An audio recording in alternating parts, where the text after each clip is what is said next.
warahmatullahi wabarakatuh.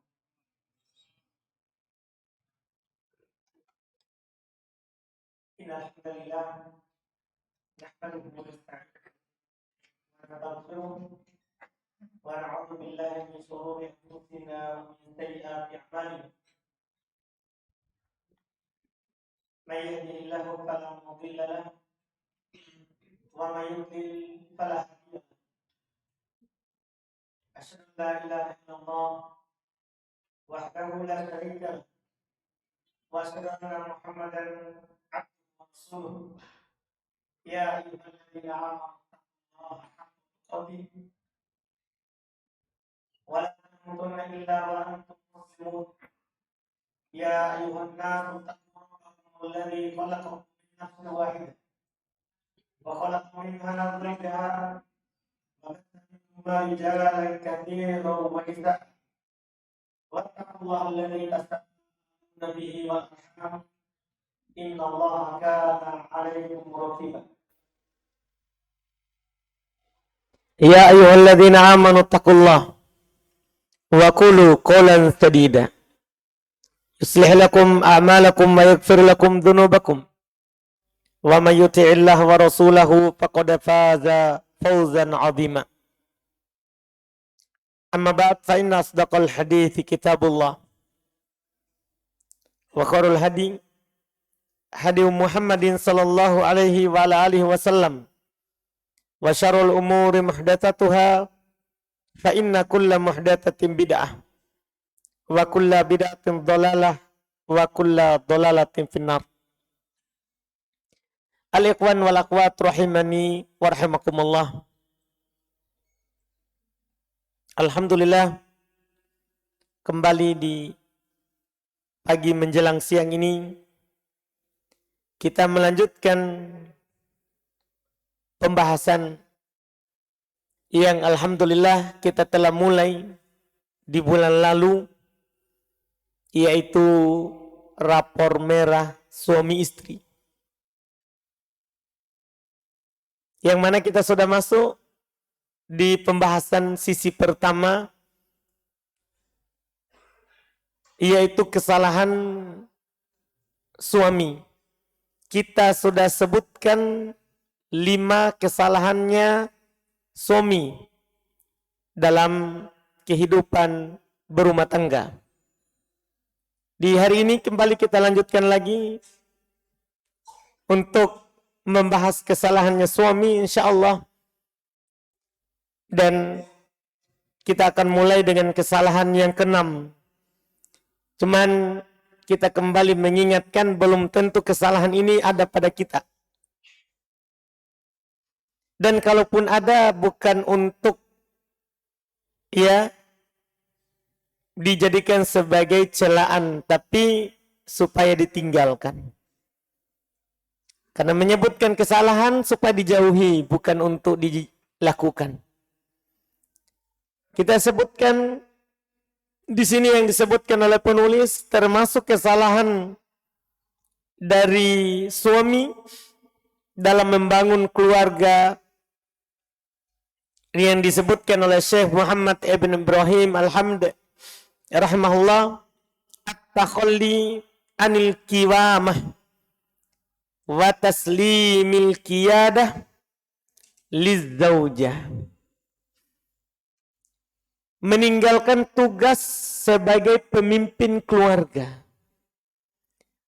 menyerahkan kepemimpinan kepada istri. Ini kesalahan yang ke-6. Tidak mau jadi pemimpin dalam rumah tangga. Dia serahkan kepemimpinan itu apakah dengan lisanul maqal, dengan ucapan kamu saja yang atur, atau dengan lisanul hal, keadaannya seperti ada bahasa penyerahan kepemimpinan ke istri. Ini tentunya jelas sebagai kesalahan.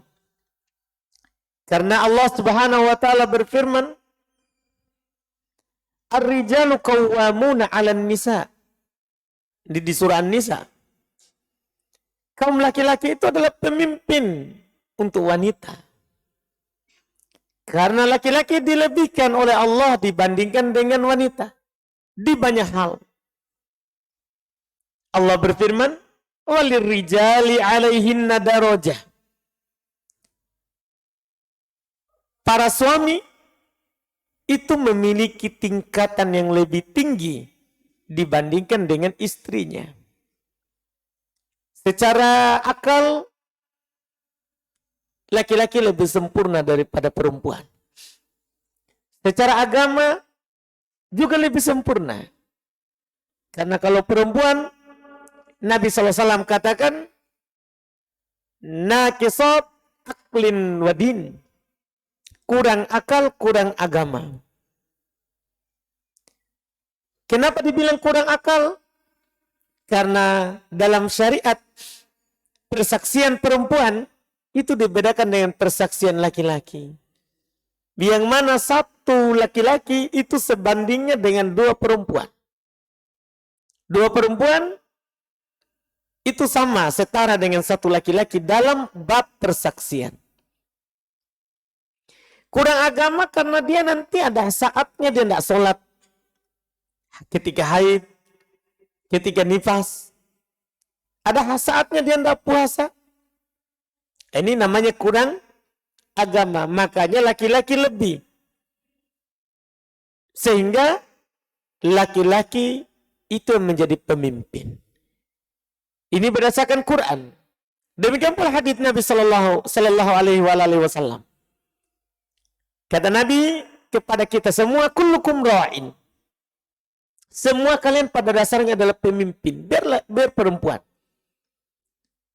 Tapi dalam rumah tangga, kata Nabi, ar-rajulu ra'in fi ahli baiti. Laki-laki itu pemimpin dalam rumah tangganya. Jadi laki-laki yang menjadi pemimpin. Adapun perempuan, dia pemimpin dalam rumah suami. Bukan pemimpinnya suami. Tapi pemimpin dalam rumahnya suami. Maka ketika ada laki-laki yang menjelaskan kepemimpinan kepada istrinya, maka berarti dia telah salah dalam kehidupan berumah tangga. Iya. Tapi bukan berarti kita sekali lagi tidak menghargai perempuan. Bukan. Laki-laki pemimpin.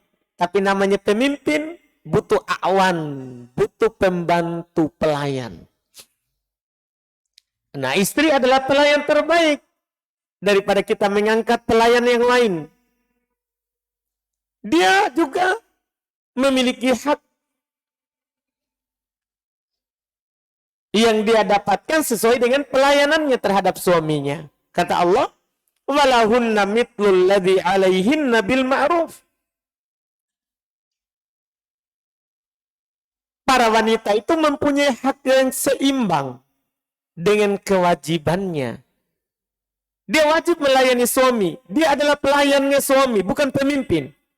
Sehingga ketika dia melayani suami, dia memiliki hak yang sama. Berdasarkan kewajibannya itu.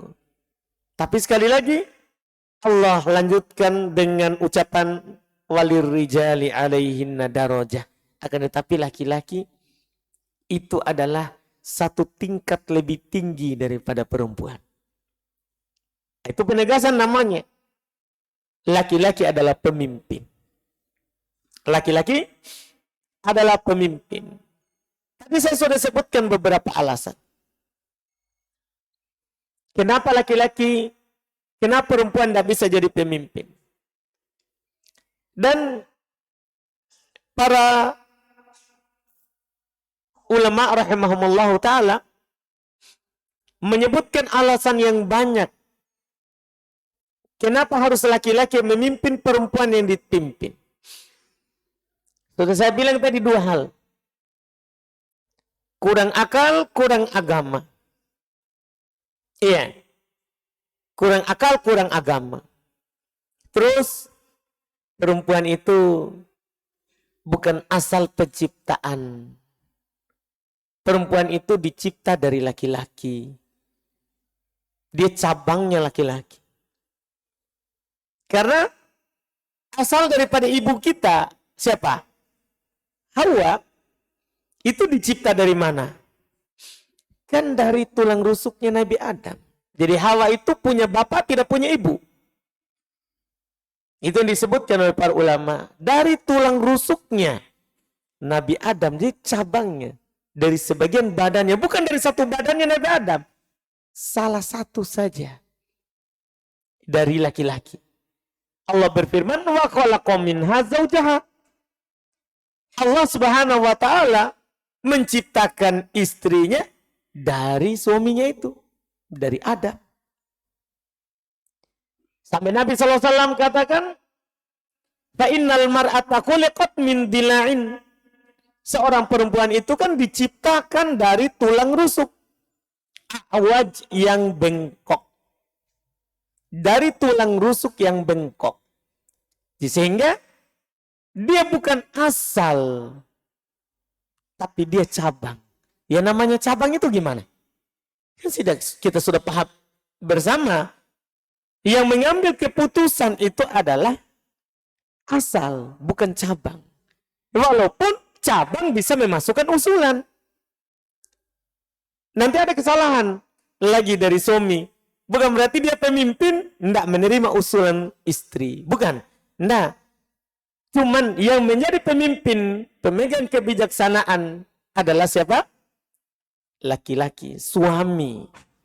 Ini juga diantara alasan yang bagus yang disebutkan oleh para ulama kita. Juga diantara yang mereka sebutkan adalah perempuan itu lemah secara kekuatan. Dia hanya kuat dalam memainkan perasaan. Hati-hati perempuan. Dia kuat memainkan perasaannya laki-laki. Biar sekuat apapun laki-laki di hadapan perempuan. Lemah, tapi bukan karena badannya. Karena dia pintar memainkan perasaannya saja. Jadi secara badan dia lemah.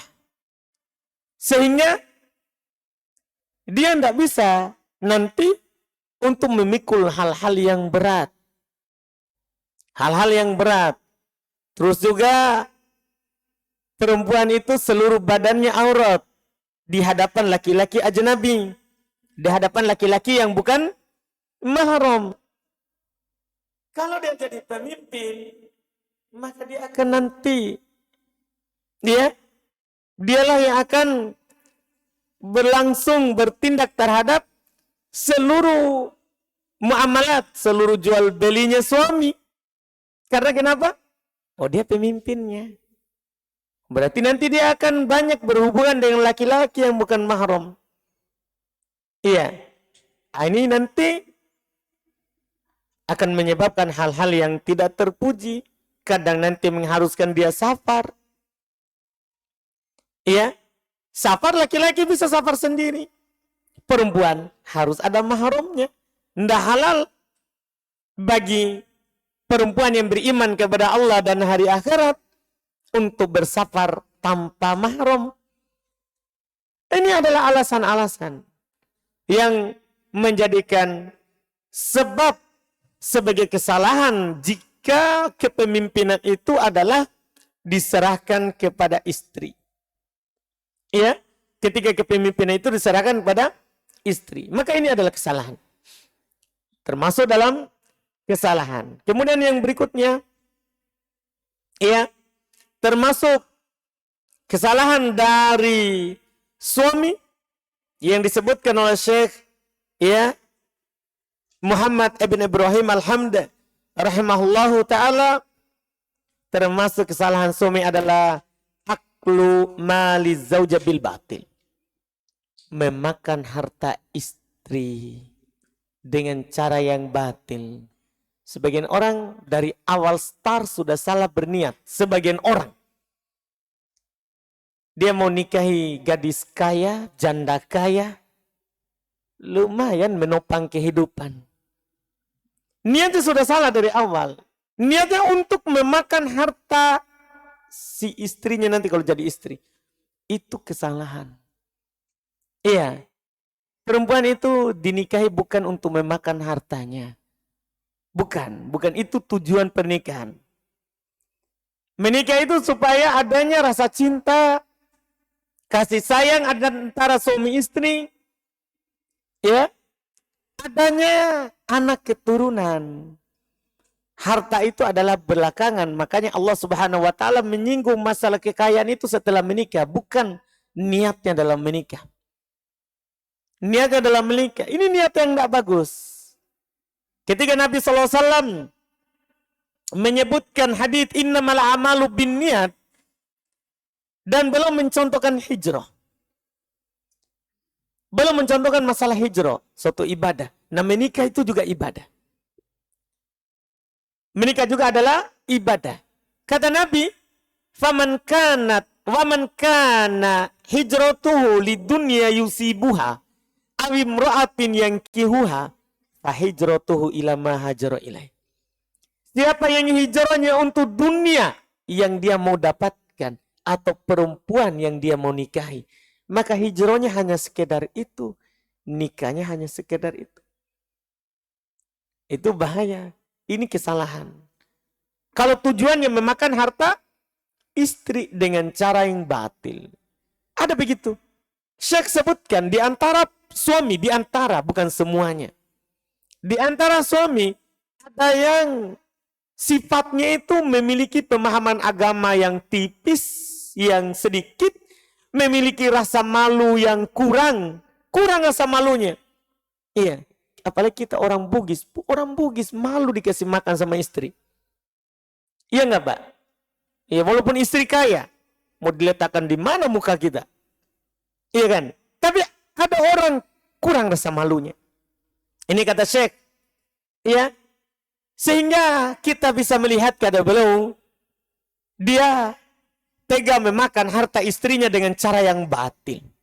Dia menempuh berbagai macam cara untuk mendapatkan harta istrinya. Iya, kadang ada istri, Syekh diantara sebutkan kejadian, ada istri dia punya gaji. Dia bekerja sehingga dia punya penghasilan. Iya, yang dia dapatkan dari mengajar, atau dari pekerjaannya itu, atau yang dia dapatkan dari warisan orang tuanya orang kaya, sehingga dia dapatkan warisan yang banyak. Atau mungkin ada sumber pendapat lain. So istrinya adalah orangnya berbisnis. Berdagang juga walaupun di rumah. Ya. Ada pendapatannya.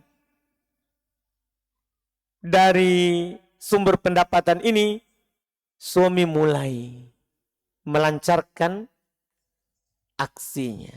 Macam-macam. Macam-macam. Supaya istrinya itu apa? Memberikan uang kepadanya. Padahal ya uang istri, uang sendiri. Kalau dia usaha sendiri. Bukan uangnya suami. Iya. Sebagaimana uangnya suami juga uangnya suami. Kecuali yang dia kasih istrinya untuk nafkah. Kan wajib suami kasih nafkah kepada istrinya, wajib. Itu hal yang wajib. Bukan hal yang sunnah. Iya. Sehingga kalau itu adalah punya istrinya, tidak boleh. Iya, tidak boleh dia pura-pura menampakkan kebutuhannya di istrinya.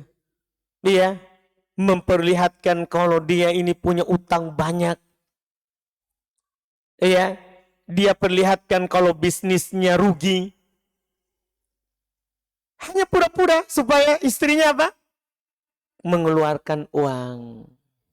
Iya, ini adalah hal yang tidak dibolehkan. Iya, tidak dibolehkan. Ini yang disebutkan sebagai kesalahan. Istri itu bukan dimakan hartanya, tapi diberi makan dari harta suami. Walaupun istrinya kaya, kita tetap berikan kewajiban. Kecuali dia nanti setelah dikasih, dia kasih lagi kita. Boleh. Boleh si istri kalau punya harta yang banyak, boleh dia kasih suaminya. Bukan berarti tidak boleh, boleh. Pernah terjadi di masa sahabat. Ada sahabat istrinya kaya, Ya, sehingga pada saat istrinya mau bersedekah, suaminya bilang, saya lebih berhak itu dapat. Karena saya juga susah. Kan begitu. Dia, ini tentunya sedekah sunnah, pembagian biasa. Dia mau bagi-bagi. Akhirnya dia tanyakan kepada Rasulullah, gimana ini? Kata Rasulullah, enggak apa-apa. Enggak apa-apa dikasih suami. Enggak apa-apa, istri itu kasih suami. Iya, enggak ada masalah. Cuma ada pun suami yang mengambil, iya, memanfaatkan kedudukannya sebagai pemimpin untuk mengatur harta istrinya, enggak dibolehkan. Tidak dibolehkan. Membantu enggak apa-apa. Membantu enggak apa-apa. Istri punya bisnis, suami membantu memajukan bisnis istrinya, dan dia dapat gaji dari hal itu, enggak apa-apa. Enggak apa-apa. Jadi di dalam rumah tangga, suami bosnya. Tapi dalam masalah perusahaan, istri bosnya. Beda tempat. Enggak ada masalah. Tidak ada masalahnya. Iya, ini dibedakan. Masalah perkara dunia dalam bisnis sama rumah tangga. Dalam rumah tangga dibedakan. Maka ini disebut sebagai ya bentuk kesalahan dari kesalahan ya suami. Iya, dari kesalahan suami. Kemudian kesalahan berikutnya lagi, termasuk kesalahan dari kesalahan suami yang ke-8 ya adalah qillatul hirs ala ta'limi zaujah amru diniha. Allah, Masya Allah. Ini banyak kita di antara yang jatuh di dalamnya. Kurang bersemangat untuk mengajari istri tentang perkara agama. Kurang bersemangat. Ya, sebagian kita ya karena tidak punya ilmu, kan tidak bisa mengajar. Seharusnya ajak istrinya supaya pergi taklim. Itu namanya bentuk semangat. Mengajarkan istri perkara agama. Termasuk kesalahan kalau kita tidak peduli dengan istri kita. Beda kalau istri tidak mau ya, itu lain. Tapi suami sudah bersemangat ingin mengajak. Kemudian istri tidak mau, itu urusannya dia. Berarti suami tidak jatuh dalam kesalahan. Ini adalah memang si suami. Kurang semangatnya untuk mengajari istri perkara agama. Para ulama kita mengingatkan, ya, di antara hak istri itu dididik, dinasehati. Kalau kita bisa menasehatinya. Kata Nabi, istausu bin nisa'i khaira. Nasihati perempuan itu dengan baik.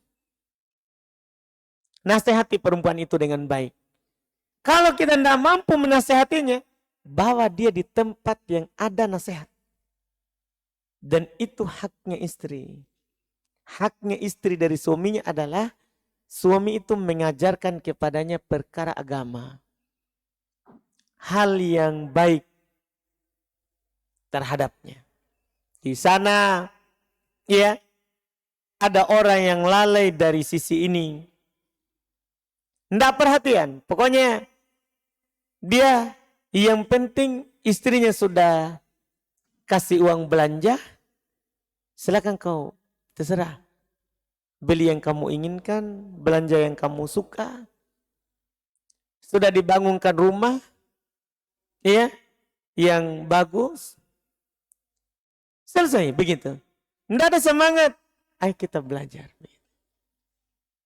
Tidak ada semangat untuk membelikannya buku. Tidak ada semangat untuk memperdengarkan ceramah kepadanya. Itu ternyata salah. Itu kesalahan. Ingat Allah Subhanahu wa taala berfirman, "Ya ayyuhalladzina amanu qu anfusakum wa ahlikum naro." Wahai orang-orang beriman, jaga diri kalian dan keluarga kalian. Jadi bukan hanya diri yang kita jaga. Jangan sampai di antara kita ada yang bilang, yang penting saya yang taklim. Jangan sampai begitu. Iya, enggak. Allah enggak batasi sampai kita, diri kita. Enggak, dilanjutkan keluarga kalian dari api neraka. Karena kita harus sama-sama mau dengan istri kita untuk masuk ke dalam surga. Jangan, biar deh. Saya kan kalau masuk surga sendiri ada bidadari. Enggak perlu ini istriku kah, kurang cantik ji. Enggak boleh begitu. Iya, enggak boleh. Kita harus punya kepedulian dan ingin masuk surga dengan istri kita. Walaupun dia cerewet. Walaupun sebagian orang, biar mustahil. Nanti saya diomel di surga. Enggak begitu. Biar begitu. Nanti dia, ya bisa saja omelannya itu menjadi sebab kita masuk ke dalam surga. Kan kalau kita sabar di atas omelannya. Wah surga lagi kita. Jadi enggak usah. Kalau diomeli, alhamdulillah, terima kasih banyak. Cium keningnya. Iya. Kan itu sebab kita masuk surga. Nah, yang masalah adalah kita biarkan atau tidak. Kita nasihati. Ajarkan dia perkara agama supaya dia tidak marah kecuali pada hal yang Allah marah. Dia tidak marah kecuali pada hal yang Nabi marah di situ. Kita ajarkan. Maka termasuk kesalahan sekali lagi kalau seorang suami membiarkan istrinya bodoh begitu tanpa diajar. Tanpa diajak untuk mendengarkan kebaikan. Itu kesalahan. Ini kesalahan yang ke-8. Kemudian kesalahan yang ke-9. Termasuk kesalahan suami, semoga kita semua tidak jatuh di sini. Yang ke-9 adalah kata Syekh ya at-taqtir ala zaujah, kikir terhadap istri. Sebagian suami ada uangnya, tapi ya sekeki. Kalau orang Bugis bilang apa? Sekeki juga. Itu sebagian suami begitu. Banyak uangnya. Banyak sekali dalil. Ada dalil-dalilnya. Omong kosongnya alasannya. Terus saya kasih banyak nanti dia bermaksiat. Itu urusannya istri. Iya. Masalah nafkah. Syariat kita tidak mengukur angka. Masalah nafkah, uang belanja yang harus kita kasih ke istri, tidak diukur pakai angka, tapi diukur pakai kemampuan. Itu harus dipahami, tidak pakai angka. Di Quran itu diatur. Allah Subhanahu wa taala berfirman, liyunfiq du sa'atin min sa'atih. Hendaklah orang yang memiliki kemampuan memberikan nafkah kepada istrinya sesuai kemampuannya. Yang punya kemampuan, kasih istrinya sesuai kemampuan. Jangan kikir. Tapi siapa yang tidak mampu? Allah katakan, "Waman qudira 'alaihi rizquhu falyunfiq mimma ataahu Allah." La yukallifullahu nafsan illa ma ataha. Tapi siapa yang disempitkan rezekinya, maka hendaklah dia berikan nafkah dari harta yang Allah berikan kepadanya. Sesuai. Kita tidak dipaksa. Allah tidak akan memikulkan beban kepada seorang suami. Kecuali sekadar apa yang dia mampu yang Allah berikan kepadanya. Jadi beban suami adalah sesuai dengan pemberian Allah kepadanya. Berapa Allah kita kasih? Maka kita belanja, kasihkan istri sesuai kemampuan kita. Sesuai kemampuan kita. Iya, ini yang harus kita lakukan. Dan ini kewajiban bagi suami, bukan sunnah. Ini kewajiban. Allah yang mewajibkan. Allah berfirman, qad alimna ma faradna alaihim fi azwajihim. Sungguh kami telah mengetahui apa yang kami wajibkan kepada mereka tentang istri-istri mereka. Ada kewajiban yang harus kita lakukan. Ya, memberikan nafkah. Nabi Shallallahu Alaihi Wasallam mengingatkan kita semuanya sebagai suami, ittaqullaha fin nisa. Bertakwa kalian kepada Allah dalam urusan wanita, dalam urusan istri. Bertakwa kalian kepada Allah di urusan istri. Karena itu berbahaya kalau kita bermudahan atau kita kikir. Fa innahunna awanin indakum aqattumuhunna bi amanatillah wastahlaltum furujahunna bi kalimatillah walahunna alaikum rizquhunna wa kiswatuhunna bil ma'ruf. Masya Allah. Mereka itu adalah tawanan di sisi kalian. Itu kasihan perempuan itu. Kalau sudah menikah, sudah. Dia menjadi tawanan kita, para suami ini. Mau ke orang tuanya, butuh izin kita. Mau ke temannya, butuh izin kita. Semuanya jadi tawanan kita. Itu perempuan. Menjadi tawanannya kita. Itu perempuan kalau kita sudah nikahi. Iya. Cuma hati-hati tawanan itu. Kata Nabi, kalian telah mengambilnya dari orang tuanya dengan menanggung amanah dari Allah, bukan dari orang tuanya. Ketika kita akad, berarti kita siap menanggung apa? Amanah. Ini titipan Allah kepada kita. Kepada kita. Wastahlaltum furujahunna bi kalimatillah. Kalian halalkan kemaluan mereka dengan kalimat Allah, yaitu dengan akad nikah. Kalian halalkan itu dengan akad nikah. Walahunna alaikum rizquhun. Nabi ingatkan setelah itu. Wajib bagi kalian memberikan nafkah kepada istri. Wa kiswatuhun, memberikan pakaian yang dia butuhkan. Dia butuh jilbab, baju, sepatu, sandal. Itu laki-laki yang menanggung, bukan istri yang membeli. Kau punya uang toh, beli sendiri mi. Tidak boleh begitu. Itu kita. Mau diletakkan di mana ini muka? Iya. Ini harus kita pahami. Ini wajib kata Nabi atas kalian suami. Untuk memberikan rezeki kepada mereka nafkah. Dan pakaian untuk mereka. Tapi Nabi ingatkan. Bil ma'ruf. Dengan cara yang ma'ruf, yang ya dikenal di situ. Yang kaya bagaimanalah kaya memberikan belanja kepada istrinya. Yang miskin sesuai juga. Tidak boleh juga nanti istri, oh dengar gitu Abi, suaminya penghasilannya 5 juta, dia minta 10 masuk di rekeningnya setiap bulan. Tidak boleh juga begitu. Bil ma'ruf, sesuai dengan kebiasaan. Orang kalau kaya berapa, kalau miskin berapa. Iya. Kan Allah bilang begitu. Allah katakan seperti itu. Yang lapang rezekinya, kasih istrinya lapang. Kelapangan. Yang miskin, ya kasih istrinya sesuai dengan kemampuan. Yang penting ini adalah kewajiban. Maka kesalahan kalau kita kikir. Kadang sebagian suami, kita lihat kalau sama teman-temannya, Masya Allah. Silakan makan sepuasnya. Kalau temannya ini, istrinya, yang kok banyak-banyak. Wah, ini gimana ini? Ini kesalahan. Iya, kata Nabi, ibda binafsik. Mulai dulu dengan dirimu. Dirimu dulu.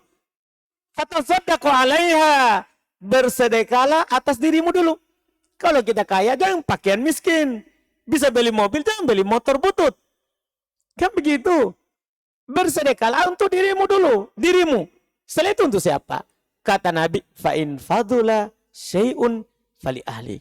Kalau ada lebih, keluargamu, istrimu kasih. Ini Nabi bilang, jadi tahap kedua. Fa'in fadula ahluka syai'. Kalau sudah keluargamu lebih, maksudnya dirimu sudah cukup, istrimu juga sudah kamu kasih, masih lebih. Kata Nabi, falidi korobatik, kerabatmu. Kerabatmu. Karena sedekah kepada kerabat, itu 2 keutamaan kata Nabi. Sedekatun wasilah. Bersedekah dan menyambung silaturahim. Jadi 2.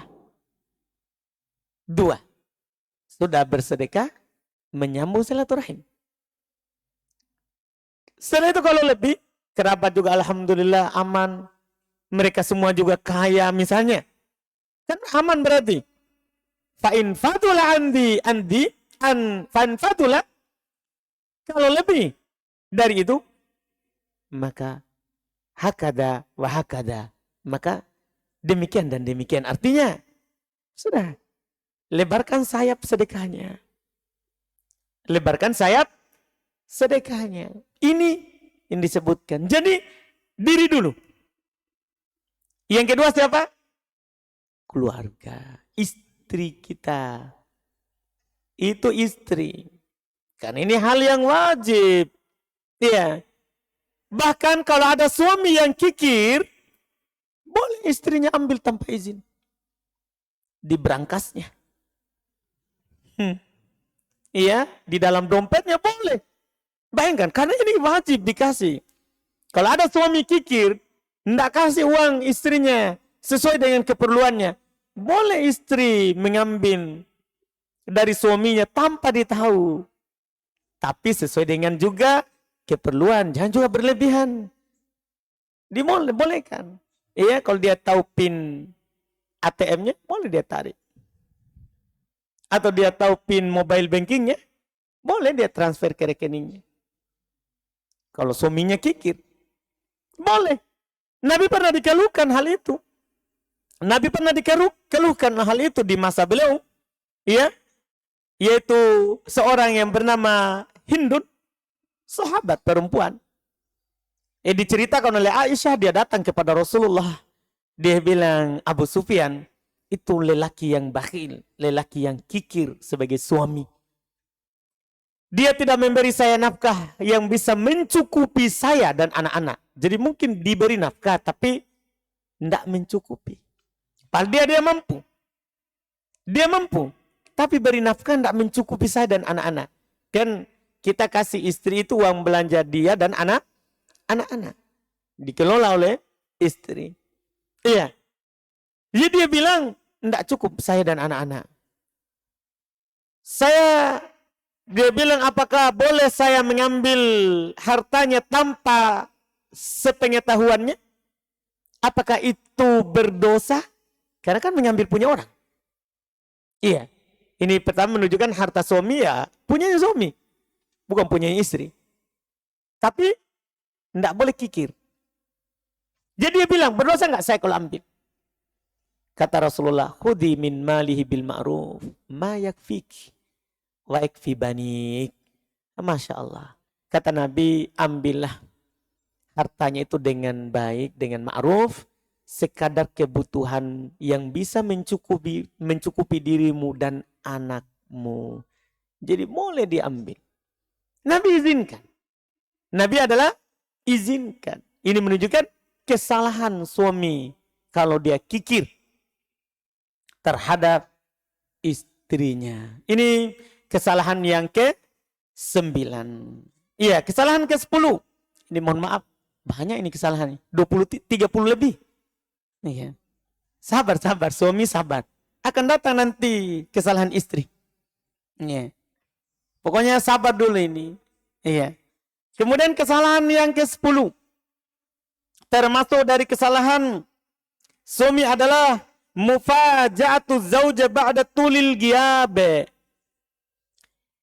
Datang secara tiba-tiba ke istri setelah lamanya pergi safar. Kalau kita safar, tidak boleh tuh tiba-tiba ada di depan rumah. Tidak boleh. Itu kesalahan. Kalau kita sudah lama pergi safar, kasih tahu dulu, saya akan datang. Hari ini akan saya tiba jam sekian. Kasih tahu dulu dari jauh. Apa fungsinya? Banyak supaya namanya kita pulang safar. Kita tahu itu sebagai laki-laki. Iya. Jangan sampai istri belum persiapan, belum keramas, belum lulur, belum mencukur bulu di sekitar kemaluan, belum mencabut bulu ketiak, belum potong kuku. Kan tidak bagus juga kita datang. Tanah harapan. Kan maksudnya tidak bagus. Padahal ini kesalahan kita sendiri. Kita yang datangnya apa? Tiba-tiba. Iya. Tiba-tiba, enggak boleh. Nabi ini ada aturannya. Ketika Nabi SAW pulang dengan para sahabatnya dari sebuah perjalanan perang, kami pun kembali ke Madinah setelah selesai. Ini diceritakan oleh sahabat Jabir bin Abdullah. Kami pernah bersafar bersama Rasulullah. Kami pun kembali. Ya, masing-masing kami mau langsung ke rumah. Dulu kan tidak ada telepon. Tidak ada WA. Sekarang lebih mudah dilakukan, ini sunnah. Iya. Rasulullah bersabda kepada para sahabat karena mereka pengen berjumpa langsung dengan keluarganya. Apa kata beliau? Amhilu. La tadkhulu lailan hatta tamtashita asy-sya'ithah wa tastahiddal mugibah. Tahan dulu. Yang penting sudah sampai dulu berita kita. Bahwa kita sudah dekat. Tahan. Jangan masuk dulu. Jangan kalian masuk dulu di malam hari ini. Hingga wanita yang sana yang kusut rambutnya. Nabi bilang begitu memang. Wanita-wanita sana yang kusut rambutnya. Dia sudah menyisirnya. Dan dia sudah mencukur bulu di sekitar kemaluannya. Itu Nabi sebutkan. Nabi sebutkan. Maka beri kesempatan untuk itu. Biar suaminya nanti juga pulang indah. Ketemu kan tak bagus. Ya, mencium masih bau masakan. Akhirnya, kayaknya butuhkah yang baru. Itu kan masalah. Padahal ini kesalahan siapa ini? Suami juga. Datang tiba-tiba. Maunya kabarkan dulu. Kabarkan dulu. Supaya istrinya bersiap di atas penampilan yang Masya Allah. Menyejukkan mata. Iya. Ini yang Nabi SAW bahkan beliau katakan. Idza atala ahadukumul ghaibah fala yatruku ahlahu laila. Jika salah seorang dari kalian telah lama pergi, maka jangan datang ke keluarganya di malam hari. Jangan. Kalau lama. Kan namanya malam hari. Susah orang persiapan. Apalagi di masa dulu. Tapi kalau sekarang kita bisa, saya akan sampai malam. Siapkan segala sesuatunya. Iya. Kita kasih tahu. Mudah ini untuk melakukan sunnah ini. Maka ini sekali lagi. Ini kesalahan. Ya, tidak semua kita jatuh dalamnya. Juga. Iya. Ini kesalahan mudah dihindari insya Allah. Apalagi di masa kita ini. Di masa kita ini sangat mudah. Memberitakan kalau kita akan datang. Kalau kita akan datang. Kemudian kesalahan yang ke-11. Dari kesalahan suami yang belum sebutkan adalah kathratu laumiz zaujah wantiqodiha. Sering mencela istri dan mengkritiknya. Itu termasuk kesalahan suami. Sering mencela. Iya. Sering mencela. Ada beberapa suami begitu. Kata Syekh Muhammad Ibn Ibrahim. Ada beberapa suami yang terlalu sering mencela dan mengkritik istri. Setiap terjadi kesalahan. Baik kesalahan kecil ataupun besar. Kamu langsung melihat bahwasanya dia mengkritik istrinya. Kurang garam sedikit. Kritik. Lebih garam sedikit. Kritik. Iya. Rambut acak-acakan sedikit. Kritik. Pokoknya semua kritik. Pakai daster sedikit. Kritik. Maunya kau jangan pakai daster. Nggak usah pakai apa-apa. Iya. Nggak pakai apa-apa lagi. Kritik. Kenapa mau kau itu begitu terus? Iya. Ada suami yang memang begitu. Pokoknya tidak ada yang benar. Iya. Selalu istrinya tetangga yang benar. Nah, itu masalah. Itu ini belum berbicara kenyataan. Ada suami yang begitu. Pokoknya istrinya tidak pernah benar. Pokoknya yang benar itu waktu 3 bulan pertama. Iya. Waktu dia mandi setiap kali sholat. Di situ Ji. Setelah itu mulai punya anak. Oh, saya dipisahkan terus, Mi. Dia kritik terus. Padahal gara-gara anaknya dia juga, Ci. Iya, dia juga yang buat anak. Istrinya yang disalahkan. Tapi ada suami yang begitu. Dia tidak memahami. Karena istri itu perempuan. Memang, iya, ada hal-hal yang membuat dia kadang tidak berpenampilan. Iya. Dan kadang dia tidak bersikap yang seperti biasanya. Datang haidnya, kadang berubah sikapnya. Apalagi hamil, ngidam, berubah sikapnya. Tadinya suka suaminya, ngidam, akhirnya tidak suka. Iya, tadinya bau suaminya dia suka. Setelah ngidam, oh, jangan kau masuk kamar. Nah, suami yang tidak paham, kritik lagi, salahkan lagi istrinya. Ini tidak boleh begitu. Nabi sudah ingatkan. Nabi kita Muhammad SAW sudah ingatkan. Ya, kepada para suami. Istausu bin nisa'i khairah. Nasihat kepada perempuan itu dengan baik. Fa innal mar'a khuliqat min dila'in. Perempuan itu diciptakan dari tulang rusuk.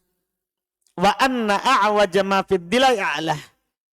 Dan bahwasanya bagian yang paling bengkok pada tulang rusuk itu yang paling atasnya. Disitulah dia diambil. Dicipta. Nasihati dengan baik. In dhahabta tuqimuh kasarta. Kalau kamu ingin pergi meluruskan sekaligus, kamu akan mematahkannya. Artinya kalau kita marah-marah terus, ingin istri itu lurus langsung, belum lagi memang tadinya kan kita tidak saling kenal. Si istri tidak tahu ukuran garamnya kita berapa. Kan begitu. Kita ini ya berapa, bagaimana perasaannya, tidak tahu kita.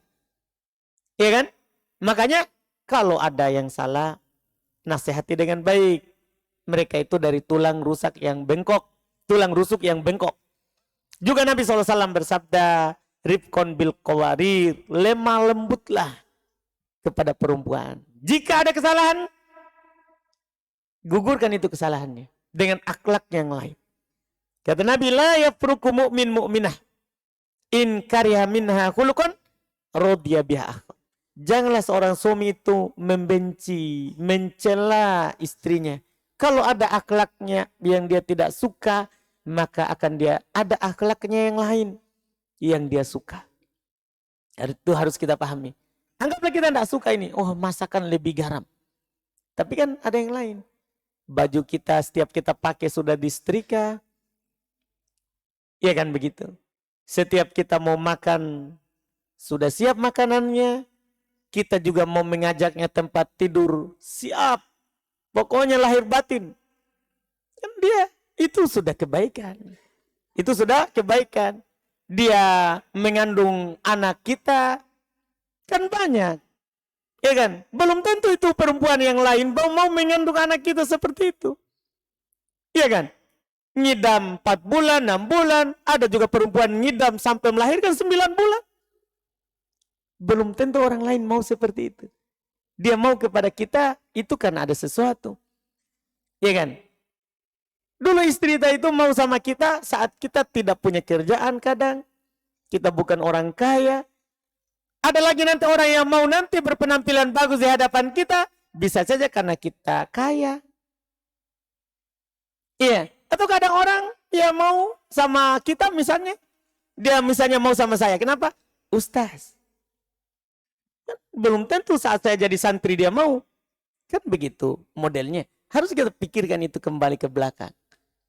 Kalau ada yang kita tidak suka, pasti banyak yang kita ridhoi darinya. Makanya jangan dicela. Tidak ada orang yang sempurna. Sebagian orang mau istrinya itu seperti bidadari surga. Pokoknya tidak ada kentut, tidak ada apa-apa. Terlalu berlebihan menuntut kesempurnaan. Kamu harus menjadi bidadari surga kalau mau. Kalau tidak, pergi kok. Enggak, begitu berlebihan menuntut kesempurnaan. Sehingga sedikit-sedikit mencela, sedikit-sedikit mencela. Lihat tahu wah sana istrinya bagus nah. Masya Allah. Dia enggak tahu di dalam rumahnya ada masalah besar. Kan begitu. Masa orang mau nampakkan ketidakbagusan di luar? Pasti orang itu akan menampakkan yang baik, kan yang bagus begitu.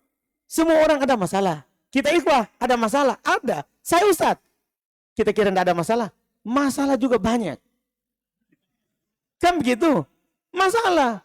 Masalah sekali kita ustadz. Apalagi ada akhwat yang WA tanya jawab. Masalah itu. Karena kalau istri di rumah baca, akhwat lagi nih.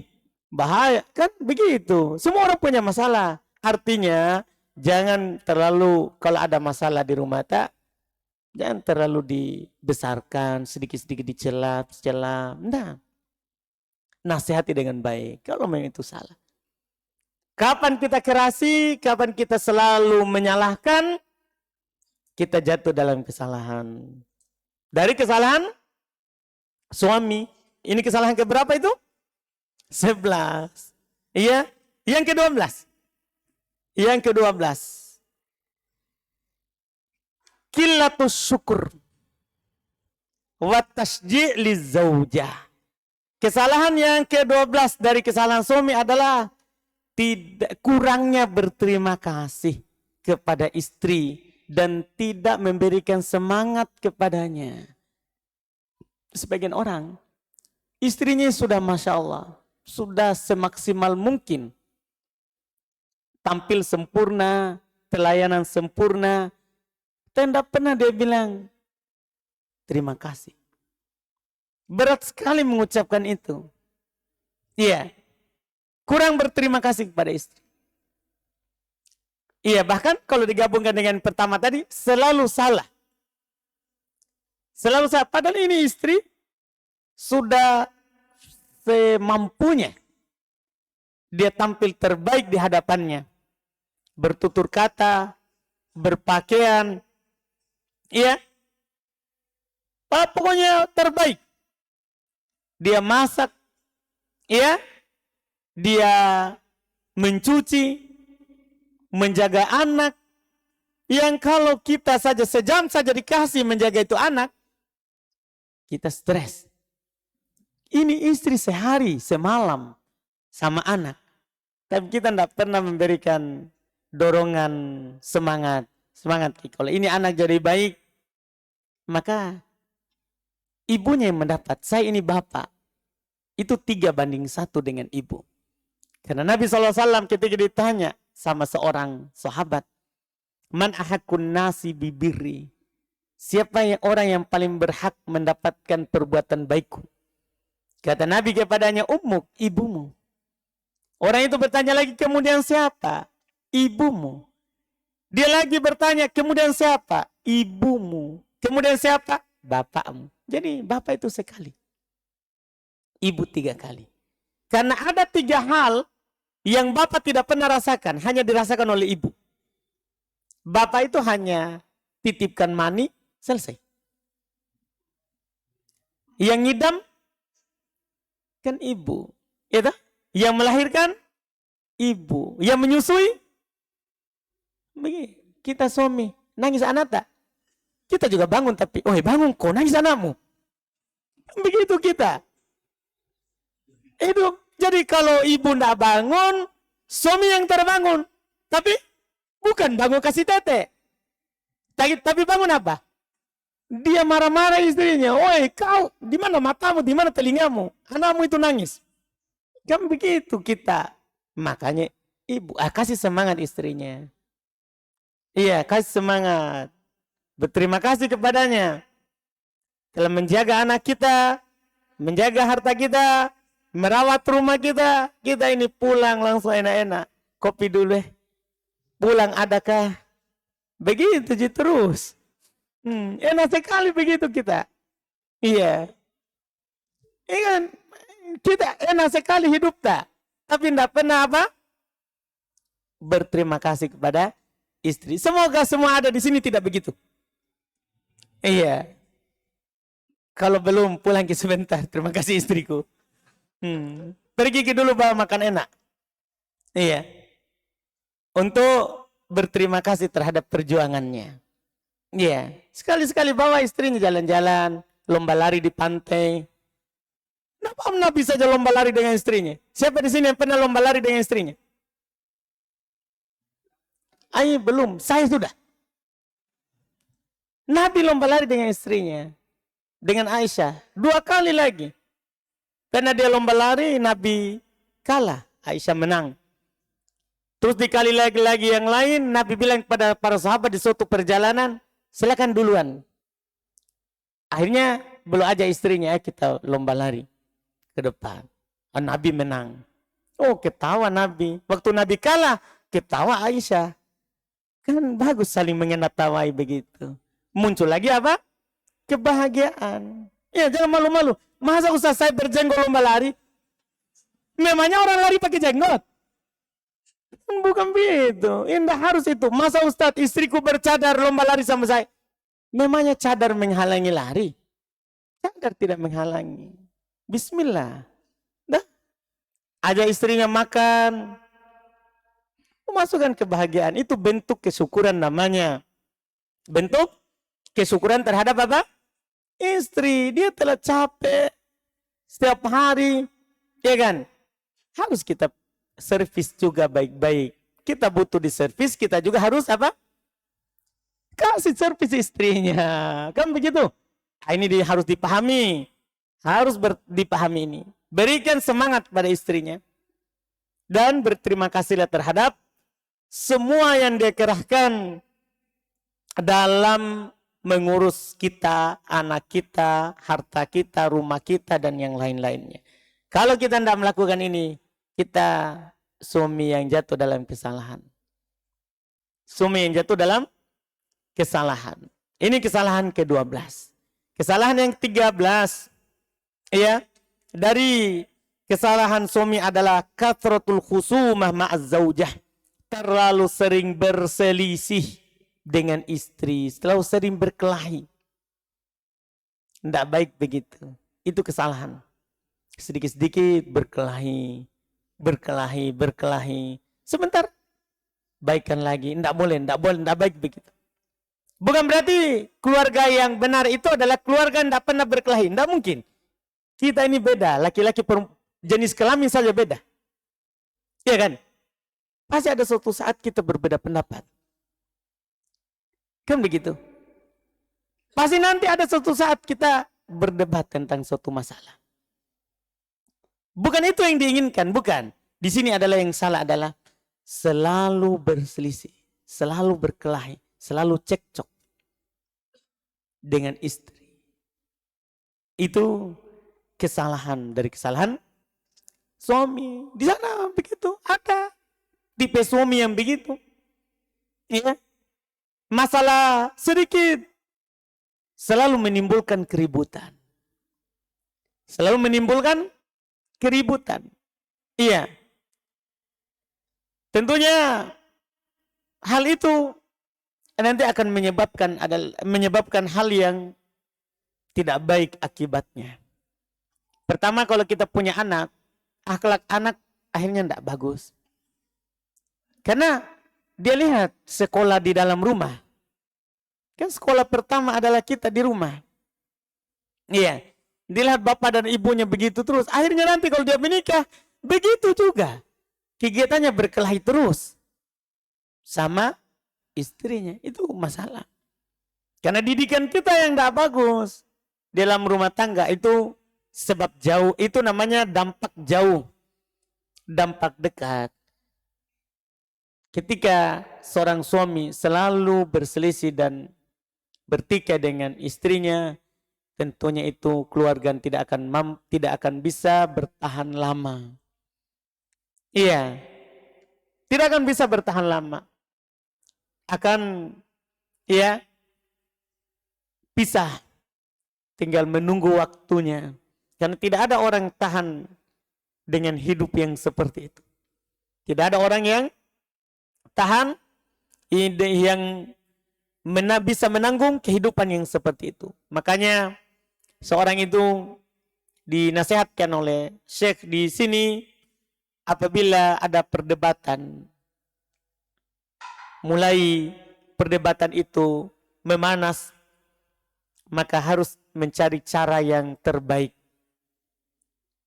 yang bisa mengeluarkan kita dari perdebatan itu. Kalau memang ada pendapat yang mau dipertemukan, jika bisa dikompromikan, kompromikan. Jika tidak bisa dikompromikan, pilih yang lebih banyak manfaatnya. Tidak harus kita suami pendapat kita saja yang dijalankan. Tidak harus. Nabi saja, belum Nabi. Orang yang manusia paling sempurna. Pernah ada satu kejadian. Di saat Hudaybiyah. Kita pahamkan ya perdamaian Hudaybiyah itu. Nabi ditahan untuk pergi ke Mekah. Haji umroh. Ya. Ditahan. Untuk melakukan ibadah. Oleh kaum musyrikin. Sementara mereka sudah niat hilal di Mikot. Membawa hewan-hewannya. Tapi kan tidak bisa masuk. Sehingga membuat mereka kan tidak boleh cukur, tidak boleh apa kan belum tahallul. Mereka sudah masuk ihram. Sehingga karena udzur ini, Nabi mengatakan pada para sahabat, potong hewan kalian, cukur rambutnya.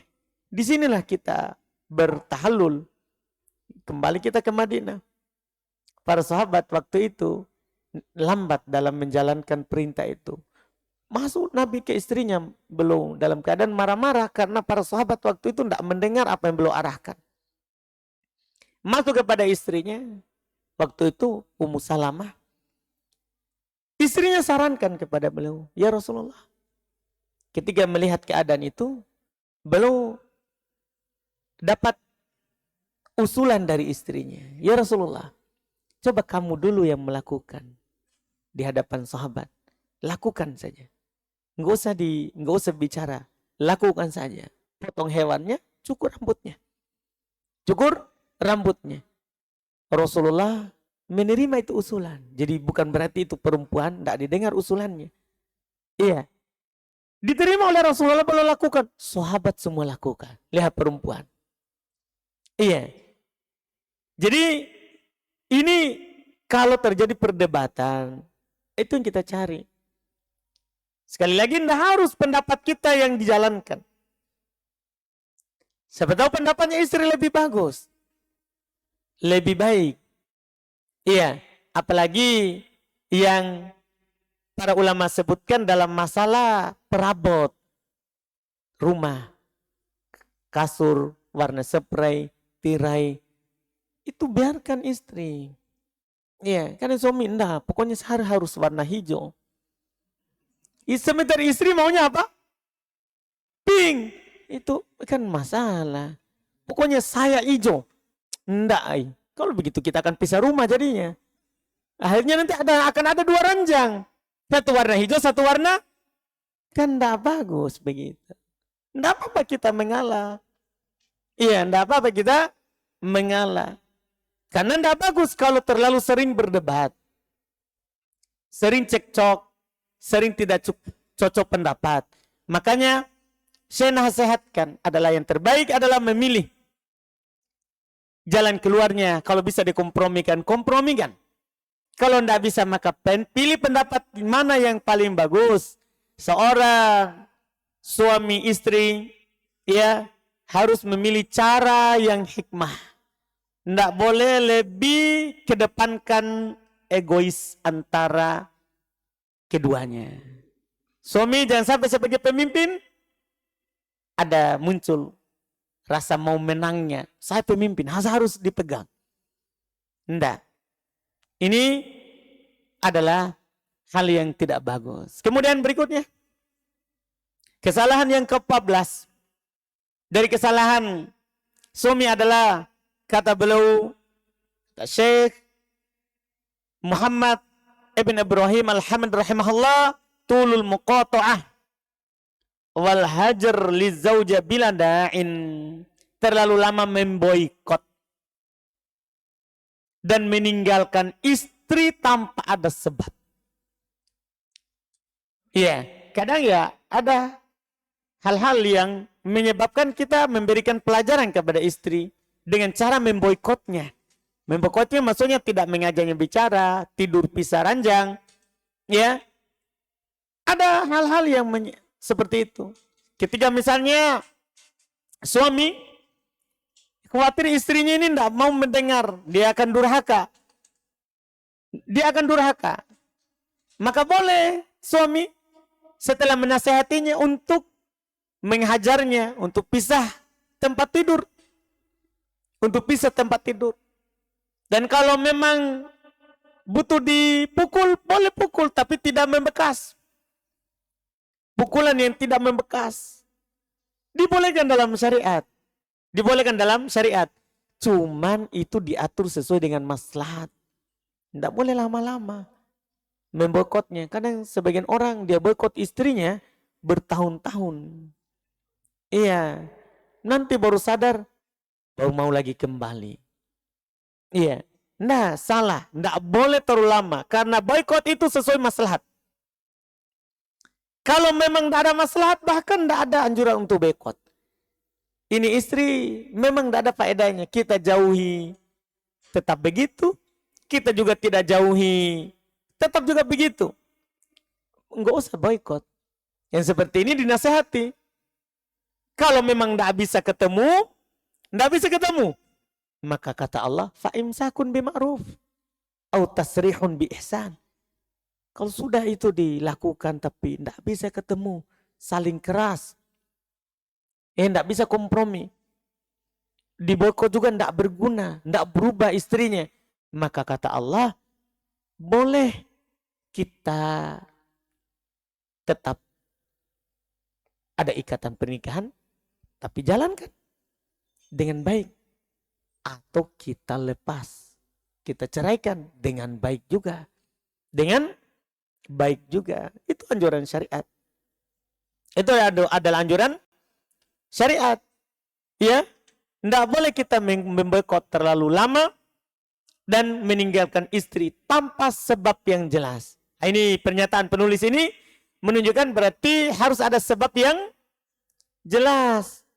Tidak boleh sebab-sebab hanya sekedar tuduhan, sangkaan. Ada orang ya sekedar ada klakson di depan rumahnya, pup begitu. Selingkuhannya ini. Langsung dia boikot, keluar kok dari kamar. Baru sekedar, itu orang dia klaksoni anjing di depan kah atau apa kah. Tapi langsung begitu. Ada sebab tidak jelas langsung. Sebab tidak jelas. Iya, tidak boleh. Ini harus sebab yang jelas. Harus sebab yang jelas. Ini dimasukkan dalam kesalahan. Kemudian kesalahan yang ke-15, ini yang terakhir. Ya, hari ini. Karena kalau kita mau ambil 33 susah. 15. Cukup 15 dulu ya. Itu sudah puas kayaknya. Ya, sudah tidak mau ditaruh di mana muka kita semua ini. Iya. Iya, yang ke-15. Kesalahan yang ke-15 terakhir untuk pertemuan kita ini.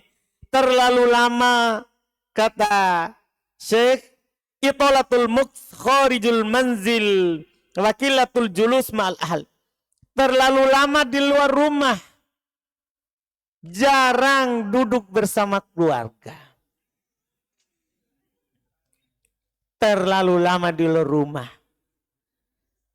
Pagi jam 8 sudah ke warkop. Ya, namanya cerita warkop lah. Ya, macam-macam. Cerita warkop tidak ada habisnya. Ya, apalagi kalau sudah mulai bicara ta'adud, selesai. Sepakat semua orang untuk bicara. Iya, tidak terasa duhur makan di warkop. Iya. Habis sholat duhur makan di warkop. Setelah itu sambung lagi sampai adzan asar, masih lanjut ceritanya. Setelah asar, belum tutup warkop jam 5. Tutup warkop dia baru pulang. Pulang ke rumah, bau badan banyak.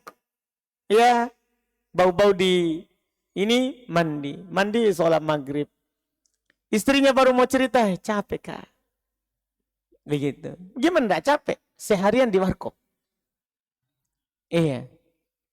Terlalu lama di luar ternyata itu salah. Tanpa ada kebutuhan. Kecuali memang kita kerja. Ada memang jam kantor. Memang dimaklumi. Ya istri kita sudah tahu. Suamiku setiap hari Senin sampai Sabtu. Senin sampai Jumat. Senin sampai Kamis. Kerja. Cari nafkah untuk kami. Tapi ada orang juga sudah kerja begitu hari Sabtu Ahad di luar lagi. Terlalu sering di luar. Terlalu sering di luar. Jarang bersama istri, jarang bersama keluarga. Di antara para suami ada yang seperti itu, kata Syekh. Orang-orang terlalu lama tinggal di luar. Sehingga hampir-hampir ia tidak memiliki waktu luang yang bisa duduk bersama keluarganya. Ya, ada yang seperti itu. Iya, ada suami yang seperti itu. Walaupun tidak semua. Tidak usah kita tunjuk hidung kita masing-masing. Iya, ada kata beliau tipe suami yang seperti itu. Iya, yang lebih senang bersama kawan-kawannya daripada dengan istrinya. Kapan dia datang ke istrinya? Kalau mau. Kalau sudah mau. Kita tahu kan kalau sudah mau? Baru dia datang. Siap kona, saya pulang. Kalau mau pi. Mau apa itu? Antum paham gitu? Kalau dibilang mau. Nah, apakah kodenya orang sidrap? Bapak tua, siapa tahu Bapak punya banyak pengalaman. Karena saya mau cari pengalaman Bapak ini. Iya. Dan ada orang begitu Pak. Kalau dia mau mendatangi istrinya, baru pulang. Iya. Kalau tidak, enggak. Enggak begitu. Ada orang begitu. Tidur, kalau pulang tidur di ruang lain. Kalau mau berhubungan, baru ke kamar istrinya. Enggak boleh begitu. Iya.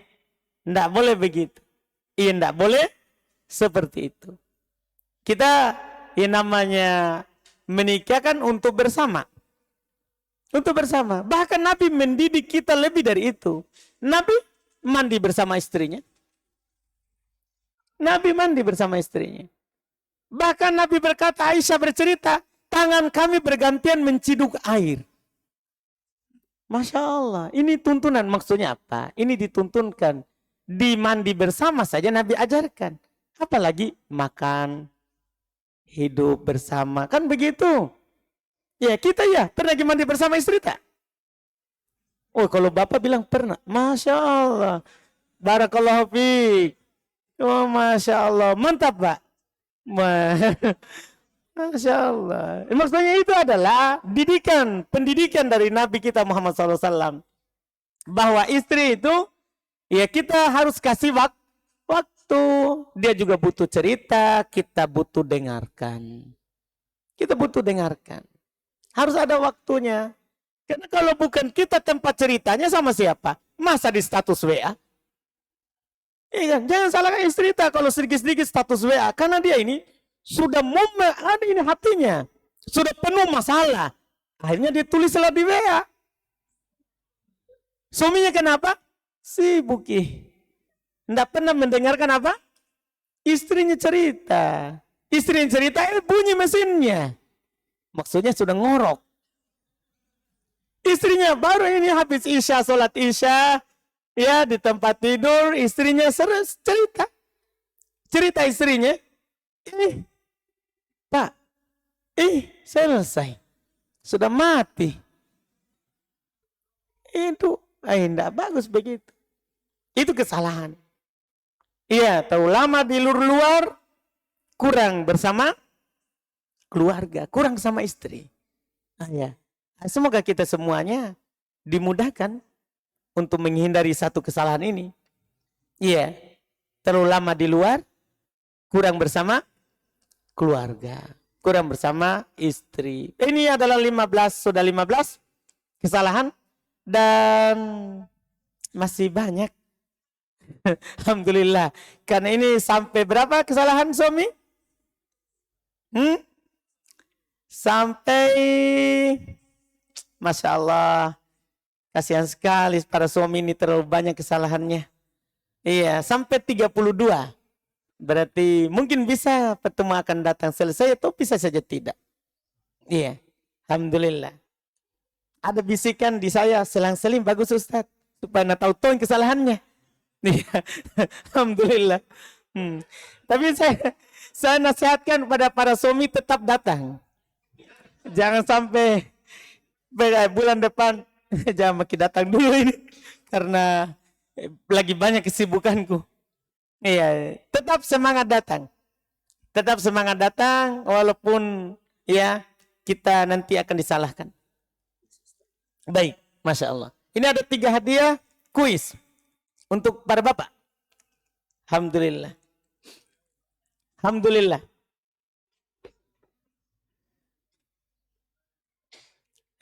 Pertanyaan seputar tadi, kesalahan suami. Kita butuh 3 orang.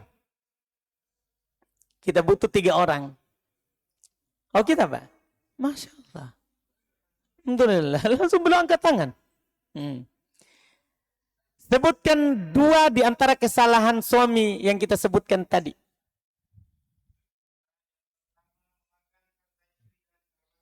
Memakan harta istri dengan cara batil.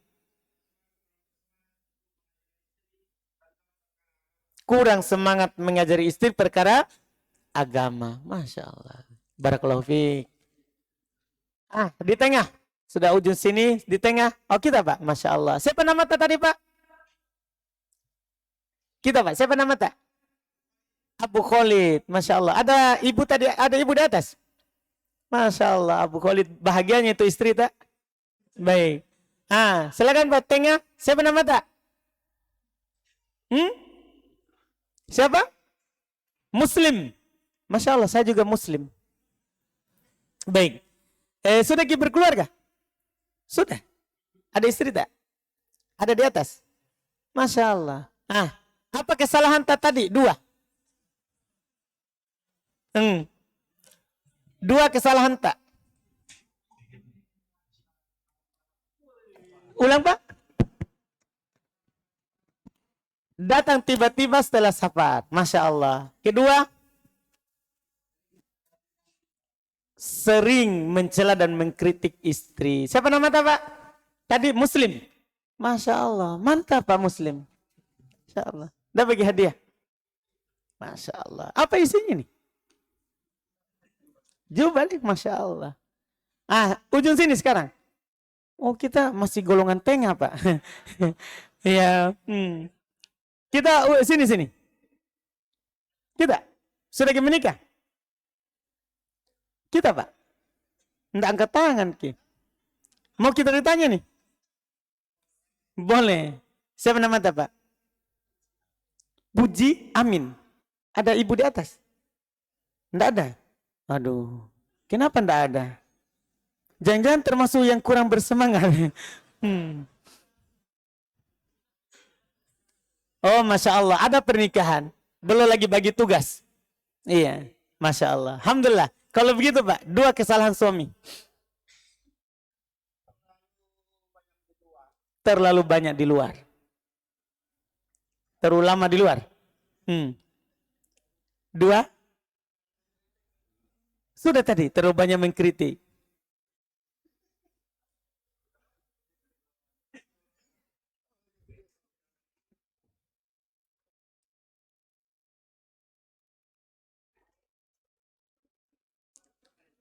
Setengah ini Pak Amin. Terlalu kikir, Masya Allah. Iya. Alhamdulillah. Baik. Masih ada waktu? Silakan kalau ada pertanyaan.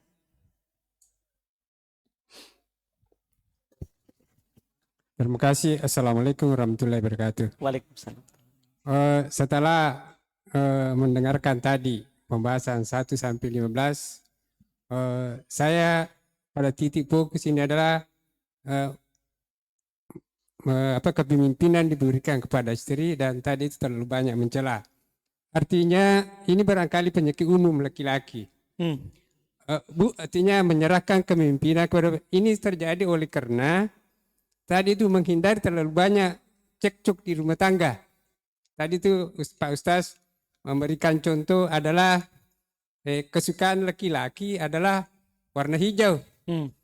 Kalau kesukaan warna perempuan adalah pink. Daripada terjadi kecekcokan, lebih baik kita mengalah. Betul, Pak. Kedua, biasanya begini. Ini kan rezeki kan antara suami istri, Tuhan kan yang mengatur. Kita biasanya kerja, tapi nampaknya istri kerja juga lebih banyak istri anunya. Gajinya. Gajinya. Biasanya itu maka timbullah bentrok. Masya Allah. Bentrok. Kenapa bentroknya begini Ustaz. Kita kan laki-laki yang tak apalagi bilang yang kalau makan yang sederhana saja. Apakah laki-laki yang sering menerima kalau menerima tamu temani dulu itu teman, apalagi ini perempuan. Pulangnya nanti terjadi benturan. Masa tidak tanaman. Jadi banyak hal-hal sebenarnya kita tidak mau menyerahkan kepemimpinan kepada perempuan. Tapi itu tadi, ini kan kita sering cekcok. Baik, Pak. Ya. Berarti kalau begitu, Pak, bukan kita serahkan namanya. Kalau kita mengalah, berarti itu dibilang pemimpin, Pak. Jadi kita ketika mengalah, tetap kan kita yang putuskan. Baik, pendapatmu yang dipegang. Tapi keputusannya kita. Berarti kita tetap pemimpin, Pak. Keputusannya masih di suami. Pendapat siapa yang dipegang? Suami bilang, pendapatmu saja yang dijalankan. Enggak apa-apa, semua rumah ini kasih pink semua saja berpiring. Iya, enggak apa-apa. Enggak apa-apa, itu kan berarti keputusannya masih kepemimpinan di mana, Pak? Di suami. Cuman pendapatnya istri yang diterima. Lihat Nabi tadi, Pak. Enggak apa-apa, kan kebijakannya dari suami. Kan begitu, Pak? Karena ini Menteri Dalam Negeri ini yang tahu. Cuman bukan dia yang memutuskan, dia izin ke suami yang presidennya. Kan tambah, kan bos utama ini 01. Ini kita, suami. Cuman ini dibawa kasih saran. Kita terima, berarti kita terima ini sebagai pemimpin. Bahwa kebijakannya adalah yang disarankan oleh istri untuk menghindari itu, daripada kita perang terus. Tidak bagus, Pak. Kan begitu tadi. Alhamdulillah.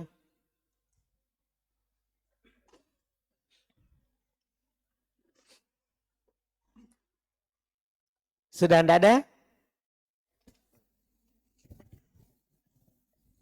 Bismillah. Afwan Ustaz. Yang saya mau tanyakan, bagaimana sikap seorang suami apabila istri tidak romantis, sebagaimana Ustadz sampaikan tadi, Rasulullah itu terkadang lomba lari dengan suami. Itu salah satu bentuk keromantisan Rasulullah kepada istrinya. Bagaimana hal demikian jika istri bercek dek gaga romantis, Ustadz? Tidak romantisnya ini, Masya Allah. Iya. Baik, Pak. Biasanya itu perempuan romantis, tapi nggak tahu, mungkin biasanya itu tidak ada romantis karena biasa pengaruh kerjaan. Misalnya wanita pengembala onta, tentunya itu lebih keras wataknya daripada wanita pengembala kambing. Iya mungkin, tapi sifat dasarnya perempuan itu enggak nih, Pak. Iya. Mungkin kita belum dapatkan keromantisannya. Mungkin caranya romantis adalah melemparkan piring. Itulah bentuk keromantisannya. Iya kan, Pak? Cuman kita enggak paham itu. Kita harus pahami istri kita. Siapa tahu itu romantis terbaiknya. Betul? Tinggal kita dapatkan itu. Tinggal kita teliti. Nah, setahun, 2 tahun. Butuh tahun yang lama itu untuk diteliti. Enggak apa-apa. Indah lah, iya. Saya enggak bilang jadi istri tak. Baik. Iya. Alhamdulillah. Kalau istri tak romantis jadi, oh Masya Allah. Kita tanyakan istrinya siapa. Alhamdulillah. Baik. Baik, Masya Allah. Enggak, Pak. Mungkin itulah bentuk romantisnya dia, Pak. Cuman kita anggap itu bukan romantis. Tapi dia itu sudah romantis. Ya kan, Pak?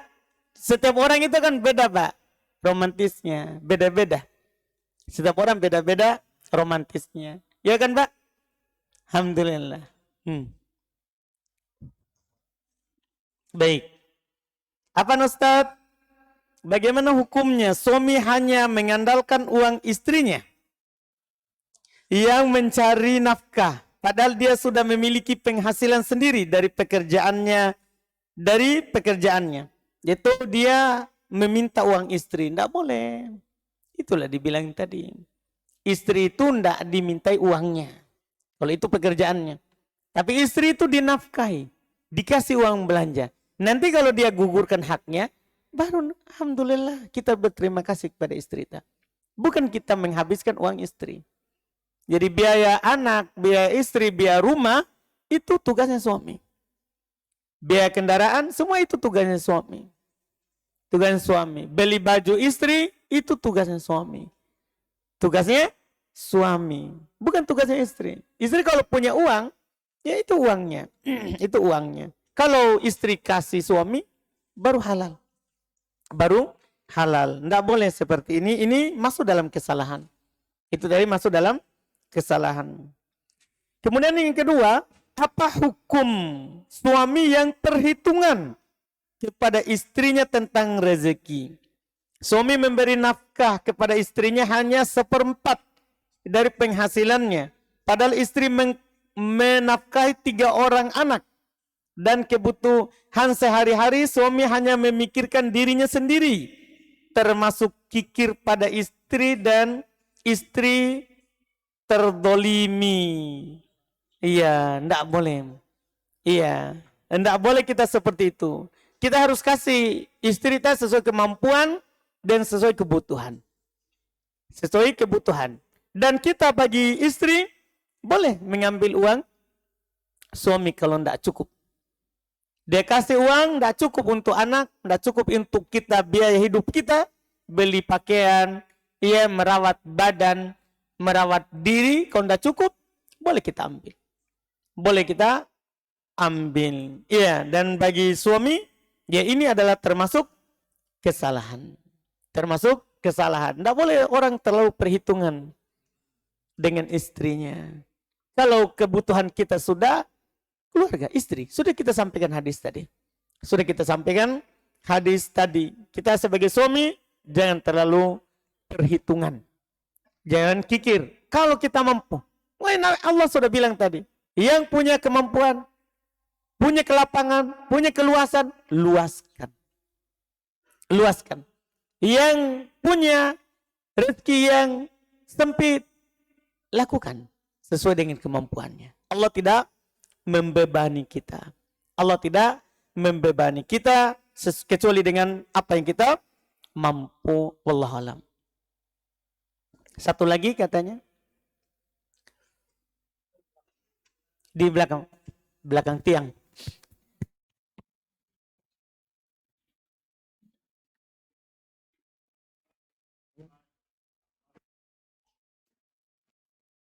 Silakan. Bismillah. Bagaimana hukumnya juga kalau suami tak terlalu takut sama istri? Jadi dia ini Masya Allah. singa ya, tapi ada pemakan singa di rumah. Iya. Dia bilang, ada teman saya bilang, saya betul Ustaz, saya ini joker, tapi ada perobe joker di rumah. Dia bilang begitu. Iya. Tergantung, Mbak.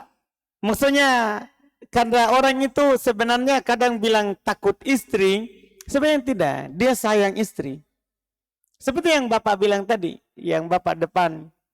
Bapak tidak takut istri, tapi menghindari cekcok, ya menghindari. Ya tidak ada faedahnya, seperti itu. Akhirnya terbawa ke ranjang, tidur saling berbelakangan. Itu yang suami tidak mau. Walaupun itu beda tipis Pak ya, antara takut sama sayang. Beda tipis, tapi tidak bisa juga kita tuduh. Ya teman tak Kalau ditelepon oleh istrinya, langsung, ya siap pulang cepat insya Allah. Dia bilang begitu. Ini persatuan suami takut istri. Nggak boleh juga begitu. Karena siapa tahu dia yang tahu masalah di rumahnya. Dia yang tahu masalah di rumahnya. Jadi kita lihat Pak, kenapa dia melakukan seperti itu. Ya itu wallahualam. Alhamdulillah kita cukupkan. Semoga bermanfaat insyaallah ta'ala.